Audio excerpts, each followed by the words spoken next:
It is time for Truth Syndrome Monday. It's time to share with each other the truth and nothing but the truth. Now, today, as usual, we are asking, what is that personality trait that is a friendship or a relationship red flag to you? Okay, Dada wants to go first. Let's hear from you, ma'am. This show kills you. Yeah, you. So, for me, it's not having emotional intelligence. Yeah. I feel like that's the beginning and the end of every problem that you would ever have in a friendship or a relationship. When you don't have emotional intelligence, that simply means that you don't function on a capacity where you're able to understand the things that I like and the things that I don't like. Very simple. That's it. For instance, I feel like if you want me to come out for a relationship, if you want me to come out, I feel like you should know that I like when you make prior plans, because when I want you to come out, I'll make prior plans. I won't just call you at 4 in the afternoon and say, where are you? Let's go and hang out. No. When I wake up in the morning, be intentional. Send you a message and say, oh, hi, good morning. Would you like to see it today? Or I'll even message you the day before. So in the morning, I'm just checking up. Okay, you know what? Oh, good morning. Are we still seeing today? Okay, this is still the plan, right? All right, see you then. I'll check with you. Just finish work. If I'm doing that for you, and then when you now call me 2 minutes to when you want to see me, and I say I can't come out and you get angry, then there's a problem. There's a emotional intelligence. That's for relationship. For friendships now, it's little things like when you see that I'm struggling. It's not the moment for you to start to tell me that you are struggling. Where you see, like, if I come to meet you and say, oh, see, I'm having this problem, I'm really, me too, I'm having this problem. It's small. As in, no, don't downplay, and a lot of people do that. Don't downplay my struggle.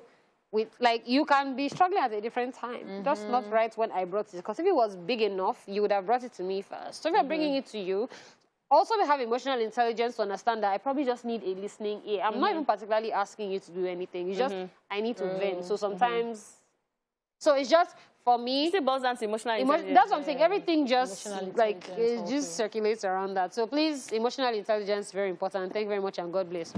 Hey, what about you, Mandy? We want to thank you for sharing, Dala. Where's your cheap? No, this one is therapy. Money. Offering money. In class. Oh, wow. It's not a testimonial. Okay, for me, I feel like I have 1 million red flags. I'm not one to really trust so easily. So, let me think about it. I have a couple, so I'm just going to try and be brief. So the first one is I'm talking and then you're butting in. That's especially when it comes to like relationship. So we just met on a date and I'm like, oh, so what do you like? Oh, so I like it. So me too. That's how this one. Dude, you're not listening to me. Okay. I don't like that you're not listening. Why are you just a chatterbox, you know? And then it's okay to be a chatterbox, but first of all, pay attention to what I'm saying. You know, kind of listen. That's one for me. The second one is very narcissistic. When the person is a narcissist, and this is portrayed by feelings of grandeur. You know, you feel too important. You know, do you know when the other day when I did this, and the other day when I bought that, and the other day, all about you. I'm tired of hearing about people that feel so much with themselves. It really turns me off. The ones that send a DM and say, I want to fly you out. Yeah, like that. Then what else will I say is a red flag? I think in friendships, just like what you said, is when you don't have boundaries. And I think this goes both ways for relationship and friendship. True. You don't have boundaries. So because we're cool, there's not me can go outside and be like, idiots! We're just with the bald head. Nah, G, no, sweetheart. Don't do that. Don't use things that are inside jokes and make it outside jokes. True. Don't disrespect me in the name of we're playing. You know, it still boils down to that, but like sometimes it's actually emotional intelligence. Read the room. Read the room first. Like, am I feeling this? Is this the time for this? Oh, let me give you a good example. Yeah. I'll now say, because I'm me, I'll now drive to 80 Naturals. Amanda's my friend now, no problem. Come, I just do nail, you know, do spa, just carry bag at the end of the day. I'll call Amanda. You don't understand boundaries. Very important. Very, very important to me. And of course, this one is not really talked about because most people be like, physical abuse, definitely. But emotional abuse, when you try and put me down. That's my number one. Like, oh, are you not a fine girl? Will you not just get everything because you have... No, once you start trying to put me in a box that I'm not in, or you try and downplay my success, you try and downplay my hard work, I have a problem with you, both as a friend and in the relationship box. Yeah, I agree. Yeah. So I'll take it from where you stopped. That was going to be my number one, emotional abuse. There are many people who, even unintentionally, they emotionally abuse their friends. It's something they're used to. And you are starting another business now. Wow. Or maybe you told someone, oh, I'm traveling. You didn't tell them where you were going. And then they're like, oh, so you went to, and then they just cook up a story. Oh, you were with this, that. Like, they try to downplay what you tell them. Another thing is trust.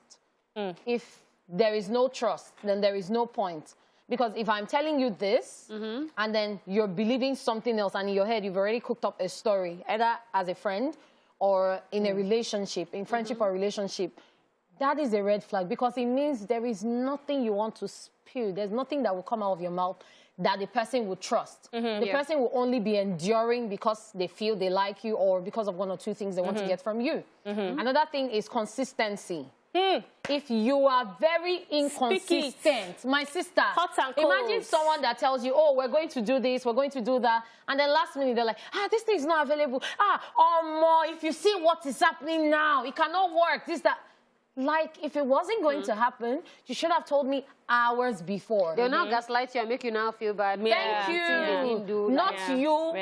Talking to me every 3 hours saying, it's possible, then I'm not ready. Not say, if you see, it's the energy for the that used to vex me. See, I have a long list, but that is where I'll put a full stop. People need to learn to trust people. That's about right.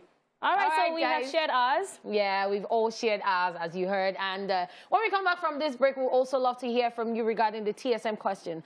Our phone lines will be open. We'll also be taking your Facebook messages. We are TVC Connect using the hashtag #ESplashOnTVC.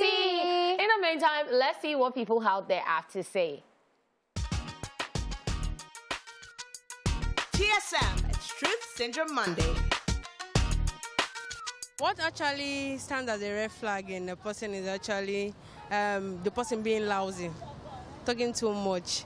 Body odor, or somebody that, I don't know, that doesn't know how to put words together. Like people that are rude will probably be my red flag. If she dey bill, I don't want to come close to her. Now my own will be that. I already have someone. I've experienced it. So he only thinks about himself. He doesn't think about others. Whether others exist, he doesn't even want to know. Fat belly, as in those kind of stuff. Jealousy, you know. Once I notice that you're pivot to correction, you don't want to make a change, you're just adamant with whatever you're doing, is a turn off. I'll just try and cut that relationship and then move on with my life. Majorly bad character, mouth odor. Yeah, when the person has mouth odor, that's a no-no. If you are very dirty, I don't think you can be my friend. Like, I hate dirty people.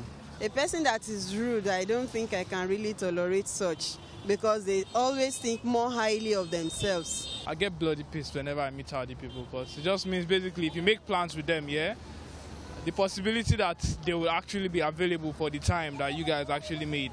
Someone who says, it's good for you to drink warm water, it's healthy.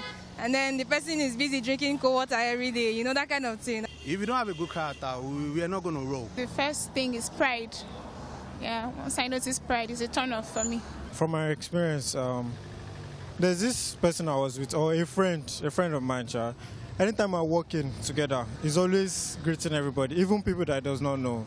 Then shaking them. I'll be like, guy, there's no need now. Someone that thinks, I'm bigger than this. I'm not, someone that has pride. I'm not supposed to be friends with this person and all of that. I'm a free person, so I like people around me to be free and all of that. Bad odor, actually, is one red flag for me. Once I notice somebody that smokes a lot, I'll always try as much as possible to distance myself from that person.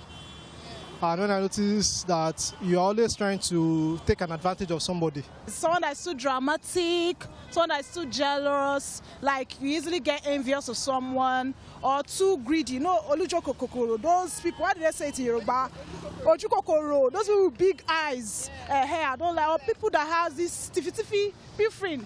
Can easily pick people's things, you know, hair, pickpockets, stealing things. I don't like such.